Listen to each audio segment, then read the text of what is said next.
And we've got 5 people in the waiting room. Okay, so let's press record.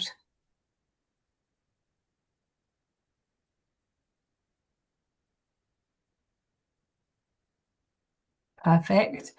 And then let's let everybody in.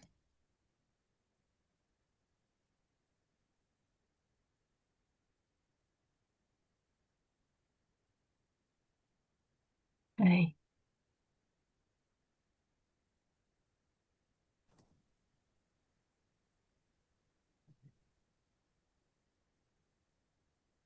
Right. So hopefully I've got everyone. Welcome. Welcome along. I'm just adjusting something on my screen, and then I am going to be right with you. Because I just want to make sure I'm seeing people properly. There we go. Okay. So, hello everyone, and welcome along to this live session. Excuse me if I stop talking. I'm just going to keep admitting people as they come along. If you are joining us live, as I can see many of you are, thank you for being here. And if you're watching this on the replay, then you are also really welcome, and I'm really glad you're having a listen. So today's conversation is about food, but it's not in the way most of us are probably used to talking about food. Because for many people, food has become something we think about a lot. We analyze it, second guess it, try to get it right, or sometimes we just avoid thinking about it altogether, which is fair enough sometimes. And yet when we feel like we're doing our best, energy can still feel somewhat inconsistent. It's fine some days, not others, feel a bit flat, foggy, or out of sync. So today isn't about rules or diets or being good. It's about understanding a bit more about how our bodies work. We're not going to expect you to have a GCSE or A-level in biology, promise. And how small realistic changes might support your energy and well-being over time. So I'm really pleased to be joined by nutritional therapist Anna Earl, whose work focuses on food, timing, circadian rhythms, and supporting health in a way that fits real life. And I'm so glad she's joining me because she's got more clues than me. That's for sure. This is a conversation you can simply listen to. You don't have to take notes, but you may feel more comfortable taking notes. And I would just say to you, take what's useful and leave the rest. We are both just sharing what it is that we know. So welcome, Anna. Thank you very much, Rachel. A lovely introduction. Thank you. It's lovely to be here. Good. It's good to have you. So we're going to start with talking about the 24-hour clock and what does this mean for our bodies. So Anna, when people are hearing the phrase body clock, what does that actually mean in everyday terms? So essentially, we all have a master clock in our brain, and we also have clocks controlled by genes all over our body. And these essentially control the release of hormones to trigger different functions throughout the 24-hour clock. So it conveniently fits around the 24-hour cycle of day and night. And these hormones will know from just from biology, from our histories, how best to meet the demands and the assumed demands around that 24-hour cycle of day and night. So it will assume that we're going to be at our most active during daylight hours, and that we're going to be most of us are going then to be resting, repairing, detoxifying at night time. So it makes that kind of typical assumption. And it will therefore prioritize energy to be made during the day. And that will most certainly include our digestive system. So it's absolutely functioning at its best during daylight hours. And then it will prioritize detox and repair during the night when we're not expected to be active. And this is controlled really strongly. This master clock in the brain is strongly controlled by the signals of day and light, of light and dark. Okay. Well, okay. So that seems simple enough. Are you alluding to that?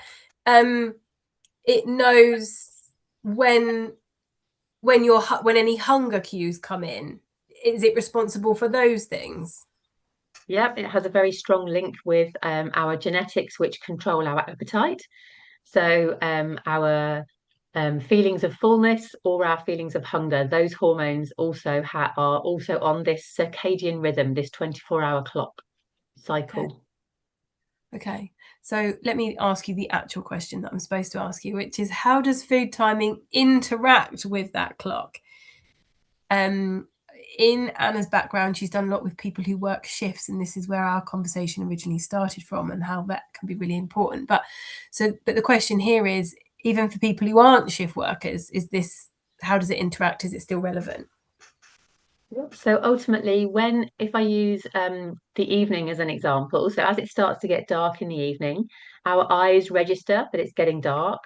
That sends a message through our brain to this clock that we are needing to wind down. It will increase our levels of melatonin, our sleep hormone, preparing the body to start winding down, ready to help us get to sleep. And that will act as a seesaw with our digestive hormones. So as melatonin rises, digestive hormones will then sort of tip down and reduce, because they think, well, we're not needed now because you need to go to sleep. You don't need to be digesting food and producing fuel for activity. And so therefore, those digestive hormones will then rise in the morning when it starts to get light, and they will think, right, okay, activity is about to commence. We need to optimize generating fuel and converting your food into your energy levels for your daytime activities. Sorry, I am just making a note because people talk about melatonin and serotonin and all of the hormones, and I always have to remind myself. So I'm writing it down. Melatonin is the sleepy one. Mhm. Okay. And when that kicks in, that's when the digestive system slows down because Exactly. the body thinks we don't need it or for the Exactly. next few Yeah. So hours. that's right. And the outcome of that is that the digestive hormones do not signal to our body to produce stomach acid, digestive enzymes, insulin, all of the things that we need to break our food down, to churn it through the stomach, to pass it through the digestive system, to create the right acidity to absorb the nutrients through the gut lining into the blood system, and to manage the levels of blood sugar in the blood from our food intake.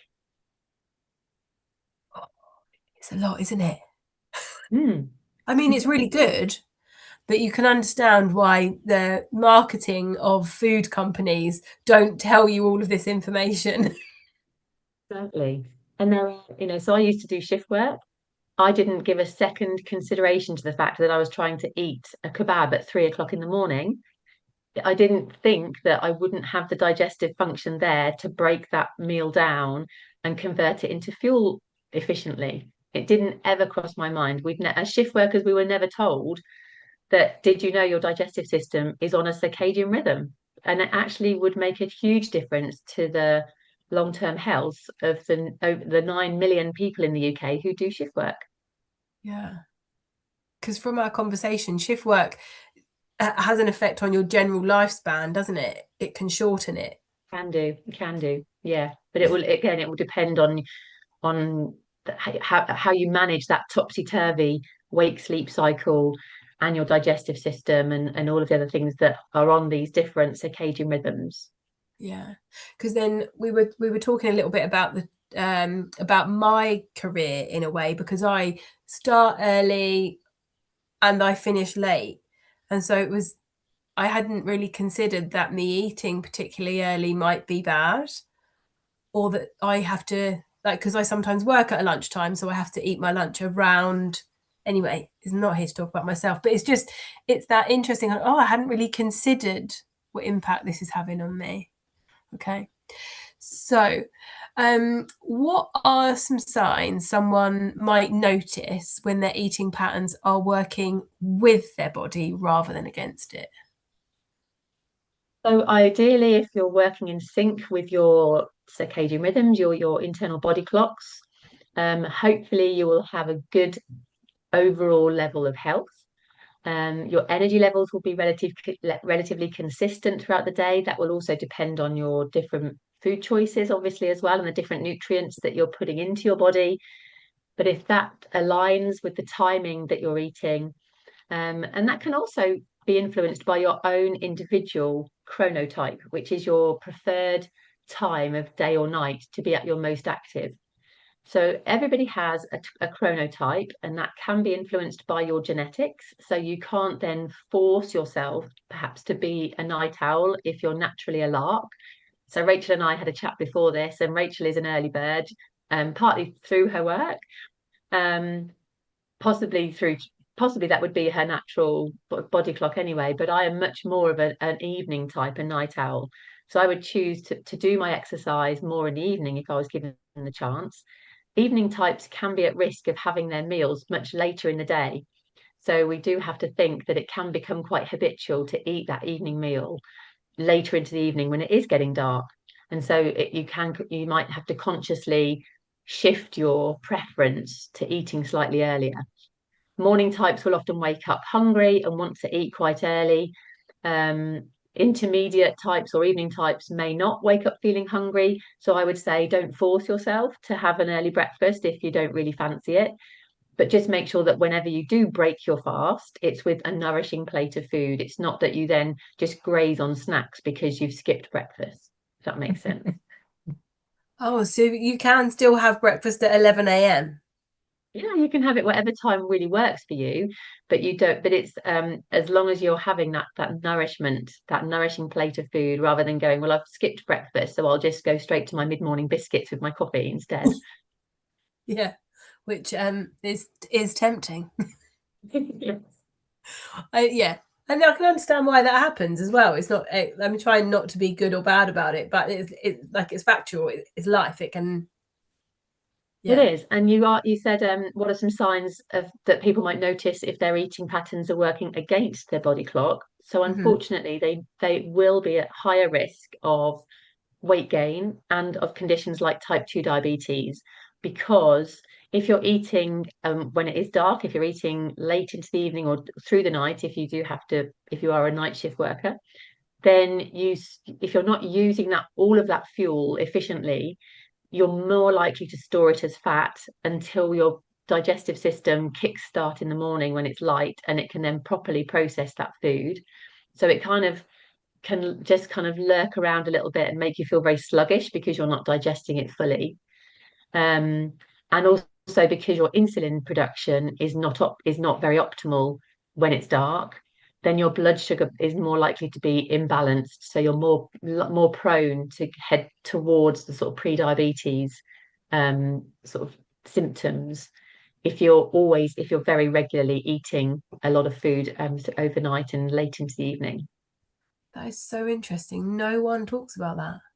No. Well, in my experience, no one talks Mm. about that or says that. God, how interesting. So eating while it's light is a good Ideally, is which is hard at this optimal. time of year, isn't it? It's hard at this time of year, but yeah, ideally we eat the kind of more bulk of our calories, the more bulk of our fuel, our main meals, particularly meals that are foods that are harder to digest. So if you're a meat eater, eating meat during daylight hours will be more beneficial because your body can break that down. It's harder to break that down, and so we'll have greater function with the digestive enzymes and the stomach acid and the muscle movement. We can do all that when it's daylight. So maybe, keeping our heavier meals, larger meals, meat intake for when it's light. And then in the evening, if we need to eat for whatever reason, then keeping that smaller portions and more plant-based foods where we can still digest those a little bit more easily than the heavier meals would It's make sense. really interesting that you say that because I have noticed I've got spaghetti bolognese today, everyone, and I'm going to eat it at lunchtime because I have noticed I've got other health issues as well, but I have noticed that if I eat it like more like a dinner time, I don't sleep as well, or it. And so I naturally went, okay, well, I think I feel like I prefer eating that at lunch. It doesn't seem to sit around as long, but Mhm. that was a real thing. That was my body Yeah, telling that's me. right. Thank Exactly. you, Anna. Okay, so I'm going to stick with my spag bowl at lunchtime. Okay, now I feel like I should just check in and see if anyone has any questions, and also mention the chat box. If anyone's used to Zoom and knows that there's a chat box, if you have a question, please type it in there, and I will come back to it. Or I might just give everyone a moment because that felt like a big takeaway. If there are any questions, you may raise your hand. Oh, yes, please go ahead, Jan. Intermittent fasting. Oh, I tend to have my first meal of the day sort of around 1 to 2 in the afternoon. So I would probably be eating, by the sounds of it, my main meal too late. So when would you have your main meal? Probably about 7:30. Yeah, that kind of wants to be your cut-off point, ideally, really. Sort of eating ideally before sort of 7:30, 8 o'clock, ideally. It's not possible for lots of people for lots of reasons. But where you can have either have it a little bit earlier or have your main meal at lunchtime. Um, the digestive system would probably prefer that. Right. And doing it intermittent fasting means the first time I feed my body is 1 o'clock. Is that Mhm. causing any issues? If it works for you, Jan, if your energy levels can cope with Yep. not having anything Yep. in the morning, then that works for you. And it's very individual. So intermittent Okay. fasting works with different periods of time for different people. And again, that might be to do with your chronotype. Hmm. A lot of people who are morning types would not last until lunchtime without any fuel. So I they'd definitely be wouldn't. horrified at the thought of having to line up. Sorry, Jan. But I'm glad if I that's mentioned working, it. if that's working for you and you're sleeping well and your energy levels feel consistent, don't change it. Okay, But lovely. that wouldn't Thank you work very for much. everybody. Thank you. Okay, all right. So, takeaway number two. This feels like a really interesting chat today. Thanks, Anna. Takeaway number two. This is around short-term energy fixes. Can help in the moment, but don't always help for the long term. And hopefully, these questions are going to help unpack that. So, many people rely on quick energy boosts. Hands up, I do. Just to get through the day. Why do these strategies feel so appealing? I could give you my answer. Go on, Rachel, what's your answer? Because I'll I'm see if just it in a sticks with rush mine. and I just need to eat something to stop the headache from coming. Exactly. Exactly. So a lot of the quick energy boosts often will come in a packet. We'll often just buy it. It's quick, easy, convenient. You can eat it on the go, zero preparation. You don't need a plan.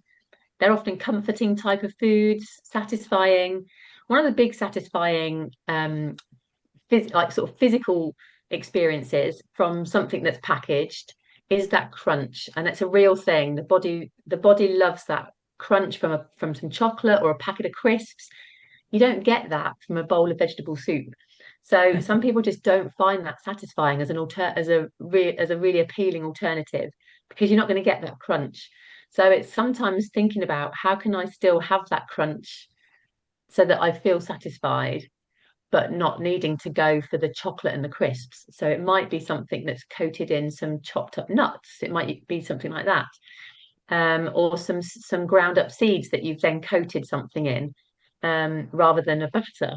I'm thinking of like pieces of chicken or fish. You can just roll them in some ground up seeds to still have that crunch that gives that similar kind of satisfying feeling. So you don't feel that you're really missing out on those treat foods, if you like, that give you that comfort. I'd never considered that crunch. But now you mention it, I can relate.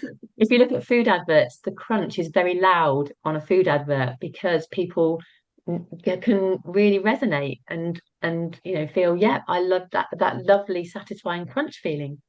Oh, okay. Um, so from your perspective then, what's happening in the body when we repeatedly lean into these short-term fixes? These foods will generally be foods that quickly convert to energy, but they're going to cause a spike in our blood sugar levels. And when that constantly happens throughout the day, that is detrimental to us. if we're spiking our blood sugar, we're pumping out lots of the hormone insulin to manage that spike. But if we've had to pump out a big dose of insulin, that then leads us to having an energy crash.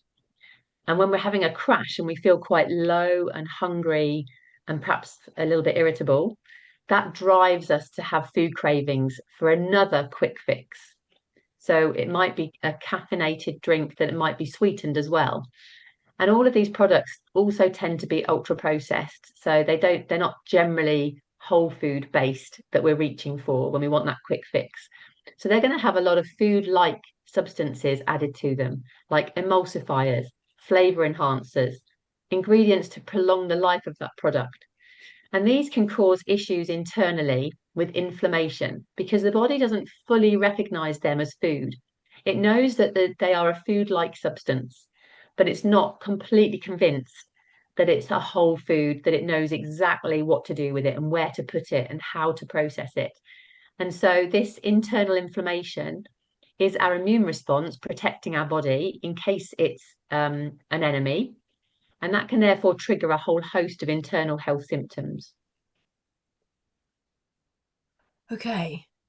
So that means then chocolate bars are probably my thing, that I keep going back to them. Now I understand, because there's a crunch, because it's easy, it's come in a packet.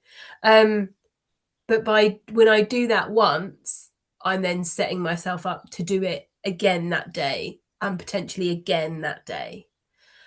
And personally, and I can only speak from my own experience, if I have food, what I say available to me, like half prepared, like pre-cooked pre-cooked chicken in the fridge, so that I can then make a meal really quickly off the back of it, I find on those days I probably rely on the chocolate bar less. But when I go through a busy period and I'm not prepared and I'm finding it hard to get prepared, personally, that's where I then go, might take a few days to notice the pattern, and then I have to fix myself and my situation and write the food shopping list and go and deal with it. But yeah, okay, I can see that. Is my experience what you just described? Absolutely right. But your experience is also completely understandable and common because it's so much easier. You're saving yourself a lot of time and effort. It might even be cheaper than creating plates of whole food rather than just grabbing a bar of chocolate on the go, which again is comforting and satisfying and nice. And not only have you got the crunch, but you've then got the melt as well, that lovely velvety chocolate melt. And then, comparing that with the thought of having to make the effort to food plan, food shop, peel, chop, cook, all of that, you kind of like go, well, it's a no-brainer that I'm going to just go and grab a bar of chocolate whilst I'm out and about. It's so much easier. But it's not just the long-term impact, it is the short-term energy impact as well. Because when we're having those spikes and then the crash leads us to nothing to do with our willpower. Those cravings are biologically driven. So it's our hormones saying, I'm really low. You need to top me up because my brain is going to be deficient from nutrients unless you top me up. So go and get something that I can quickly convert into energy to keep my brain and my organs going. So that's nothing to do with your willpower. That is driven by your biology to keep you going for survival. Amazing. Yeah, because we so often write off as, oh, I've got terrible willpower. It's nice to Yeah. know that it's not. It's not your fault. Yay. So how do we talk about this without it becoming another thing for me or anyone here to feel guilty about or beat ourselves up about? So life is busy and convenience is everywhere, and it saves us so much effort. And as I said, it can be cheaper. So therefore, why would you swap that for spending hours in the kitchen slaving over your cooker? Well, we are learning that a lot of those ingredients that are packaged into convenience products do come at a price. They do provide your instant calories, your fuel, but there's not an abundance of nutrients in those that are going to help us to feel and perform well. So ideally, have a look at your week. Where can you glean 30 minutes to think about your weekly food intake? Where can you make extra so that you've got a ready-made lunch for the next day? Where we're just using up leftovers. If you've got a slow cooker and you pop your bolognese into your slow cooker, add an extra 2 portions, and then freeze that for a night that you know is really hard to eat healthily because of time because you're so time poor, or you've got to be a taxi driver here, there, and everywhere, or whatever, or you're working. So I'm not talking about spending every minute of your spare time batch cooking and having systems and it all being no fun but lots of work but healthy. That's not, it doesn't sound very appealing, but but at least having some idea, you're giving yourself that fighting chance by having a plan of sorts. So you having that chicken in the fridge ready is absolutely perfect. That is exactly the kind of thing I'm talking about. Just giving yourself that, that fighting chance of, I don't need to go and buy chocolate because I've got a chicken in the fridge at home and I can add that to this and this and there's my meal. And it's easy. Yeah, I can either stick it between 2 slices of bread with a bit of mayonnaise and have a sandwich, or I can stir it into some pasta. Yes, or some rice, whatever comes. It might not be might not be restaurant worthy food that I would serve up to my friends, but it nonetheless is doing the job. It's Yeah, nourishing you. yeah, yeah. Oh, thank you. So, looking at takeaway number 3 then, and this is a bit more practical. We've sort of touched on practical things all the way along, but just gives us an opportunity to get into it a bit more. Small timing tweaks, as you've said, can make a difference without changing everything that we eat, as you reassured Jan. If someone listening feels overwhelmed by food advice, where would you suggest they start with food timings? So exactly as Jan has experimented with, think about when you're naturally at your most energized. When do you really fancy eating? How can you get your 24-hour supply of fuel into 2 or 3 meals per day, that's going to energize you sufficiently and help you to not have those afternoon energy slumps where your head's starting to drop and in the afternoon, perhaps after a quite a heavy sugary lunch, perhaps. Are you that morning or evening type or somewhere in between? That can dictate when you would naturally want to eat. It might also dictate when you want to schedule in your exercise as well. You might find it easier to exercise when it's in line with your own chronotype. But as I said, sometimes eating when it's dark, it can't be avoided. But just be aware that whatever you eat is not going to be as digested as well as when you eat it in the daytime or during daylight hours. So just think about, what are you expecting of your digestive system around the clock, and allow it some time to repair and regenerate when it's not digesting. And ideally, that will be when it's dark. That is really good, because the fasting thing, people do like that, and it's maybe shifting in the winter, shifting the window so that the hours of eating are more of the daylight, and then in the summer perhaps you can relax that back a bit to where it was, because it is lighter then. Yeah, and if that fits with your schedule and your work and your hours and so on, then that could align really nicely with your health and your energy levels and how you feel. Nice. Okay. And are there 1 or 2 gentle experiments people could try that don't require the big overhaul of their diet? Yeah, so I would say, as we've mentioned already, really breaking that fast with a nourishing choice of food to get you through the next few hours without needing to graze on less healthy snacks and caffeine to keep you going. Have a really good source of protein with that first meal, whatever time it is, that's going to keep you feeling fuller for longer than a simple bowl of cereal. So if you're breaking your fast with a cereal-based type breakfast, then you might go for whole oats. You might add nuts and seeds, full-fat Greek yogurt, some fruit. You're padding it out. You're raising the nutrient level than just a bowl of cornflakes or whatever it might be. Or you might go more savory, so reducing your blood sugar spike potential even more. You might start your day with some eggs, and you might then add some whole grain bread. You might have some portions of vegetables, some spinach, some tomatoes, some mushrooms, there's no rules as to what that bowl should be. Kellogg's have been very, very clever and very successful in making us think that breakfast is the main meal of the day and it should be a bowl of cereal. That's all come from Kellogg's. Oh, There's no rules. You can have whatever you like for breakfast. Do you just want it to nourish you for the start of your day? okay.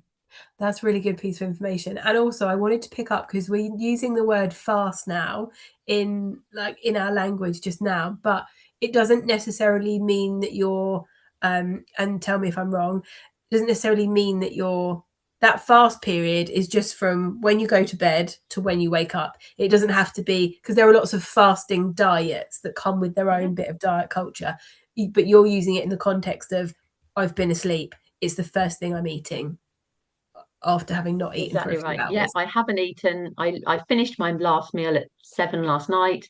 I'm not eating again until 8 o'clock the next morning. So I've fasted for 11 hours, but I was asleep for most of it. Yeah, fine. Okay, and then last question. How long does it usually take for people to notice changes when they adjust timing rather than content? Because sometimes we only give it one go. So you can experience more consistent energy levels within a few days if your plates of food consist of a good blend of nutrients in the right proportions.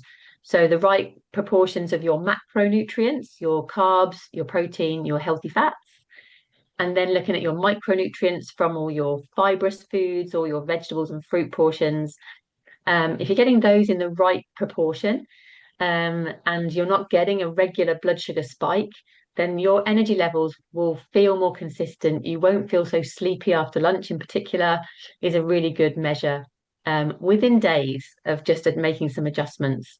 Oh, Reducing your added sugar intake actually reduces your sugar cravings. So, constantly having high sugar foods drive your sugar cravings. Within a couple of weeks of reducing those added sugar products, your taste buds adapt to wanting less sweet food, and your taste buds are then more in tune with your other tastes of like bitterness and umami and the other kinds of flavors as well, rather than just being so focused on sweetness.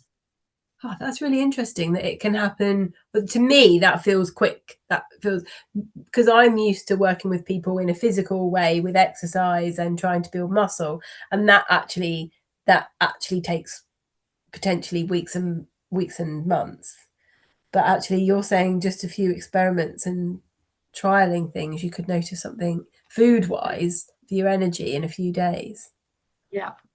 Gosh. And actually, that sugar cycle, actually, that's really interesting that, yeah, if we can, I don't want to say break it, but if we can interrupt it or try it and experience it and notice that's really useful way Yeah, and of I think, think about what has become habitual. What do you do just out of habit because that's what you do at a certain time each day? And actually think, what does my body really need for the activities that I've just done or the activities that I'm about to do and the tasks I need to complete well? What do I need for that? Rather than it just being, oh, well, I have two biscuits with my coffee in the morning because that's what I've always done. Or I have a piece of cake with my cup of tea in the afternoon because that's what we do. And I'm not saying cut out all of those joys at all, but sometimes they just need to become occasional treats rather than daily go-tos for energy. And actually focusing on the nutrients on your plate can be really helpful. And then, it can be quite trendy to talk about specific supplements. So, the last few years, there's been a lot of talk about collagen and creatine and lion's mane and all these. Like, what's the newest? What's the new thing to add? But actually, getting your basic food intake right is just as important as adding in all these extra supplements that can be very expensive. Yeah. I think I saw another nutritionist on social media somewhere, so don't know if it's credible. But she was saying, I think she was talking about collagen, and she was saying, if you have done none of those other things that you just described, eaten well, blah, blah, blah, that collagen will do nothing in your system. It's true. It will just Yeah. pass through. It's mad, isn't Yeah. it? You want to get your plates of food, your basic intake right first. That's really going to be the biggest investment for you. And then you might then need to top up, depending on what your levels are of different nutrients. You might want to top up with certain individual supplements, but not always. But it's an effort, as we've said already, it's an effort to get those plates of food nourishing every day. It takes it doesn't fall out of a packet, unfortunately. Yeah. Sometimes it's reassuring to be told that it does take effort, because then you feel like you're not doing it wrong. It feels like this for everyone. Yes. Okay. Exactly. All right. So Anna, is there anything more you wanted to add, Anna? Anything before I cut you off? I think that we've covered everything that I wanted to talk about. Fab. And before I cut everyone else off who's listening live, has anyone got any questions or anything they want to say or add? No. Okay.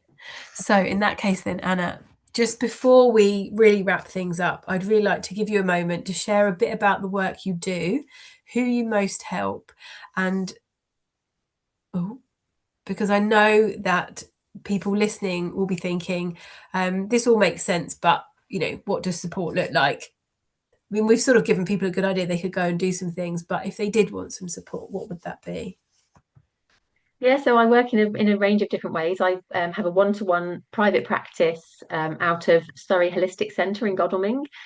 I also work on Zoom with clients one-to-one, and I go into organisations that generally will have a 24-hour operation, so that I can help the different shift workers on different shift patterns with what to eat, depending on what their shift pattern is, and also talking about access to healthy food within the workplace, because so many shift workers don't have any access to have healthy food because the canteen is closed, the stores around the place of work are closed. So they might have access to a vending machine and a microwave if they're lucky. And so I will talk to the managers about what they're expecting performance-wise from their staff when they can only fuel themselves with products from a vending machine, and just sort of talk about solutions for access to healthier options for them so that they can perform at their best, whatever shift pattern they're on. Lovely. Thanks, Anna.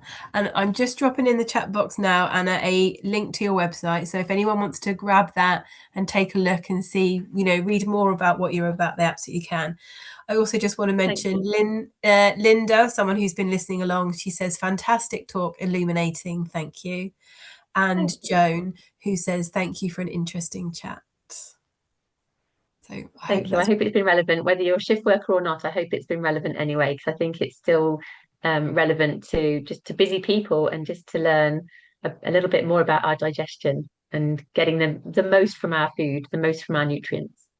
And you know what, Anna, to get information from someone who is actually qualified and to have this experience is really, really useful, because sometimes, like you say, Googling stuff on the internet and watching things on social media you're not always sure what you're getting. So to hear it from you is really good. Thank you. Thanks. So as I'm wrapping up, I just want to say this. If there's one thing I hope you can take away from today, it's that supporting your health doesn't have to mean trying harder or being more disciplined. Sometimes it's about understanding your body a little better and being willing to listen to it with curiosity rather than judgment. You don't need to take everything we've talked about on today. One idea or one reflection, one small experiment might be enough just to help you feel a little bit different. I'd also like to mention that in the spirit of listening to your body and trying new things, I am doing, this is me apologetically launching a opportunity to do a taster session of my online exercise class called Hit and Chat. It's supposed to be supportive, combines gentle strength-based exercise with a relaxed chat afterwards. It's like Anna's describing with food, it's meant to be a supportive way to help people exercise and it feel productive. So I'm just going to copy and paste the link in the chat as well. And like I say, so it's not the first time. I've been running the class for about 5 years. And in fact, Jan's been coming all of that time. But it's the first time I've done it so that people can come and have a taster and just see what it's like, what it's about, without having to buy anything. You just try it. So that's me and my shameless little plug. So thank you so much to you all for being here, whether it's you've been with me, been with us live on the here, or whether you've been listening back on the replay. And thank you to Anna, as I've said, for sharing your knowledge so generously and so accessibly. And take care, everybody. I guess I'll end it there. Anna, if you want to hang on for a second, that would be great. But otherwise, have a good afternoon, everybody. I hope that was really useful. Thank you very much. Very much enjoyed that. Good. Thank you, Jen. Take care. Yeah, thanks very much, Bye. everybody. Bye. Bye, Jen. Thank you. Ooh. Hang on.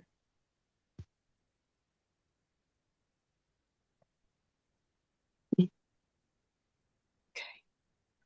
In fact, I'm going to close the room, Anna. I've got your telephone number. I can give you a call, can't I?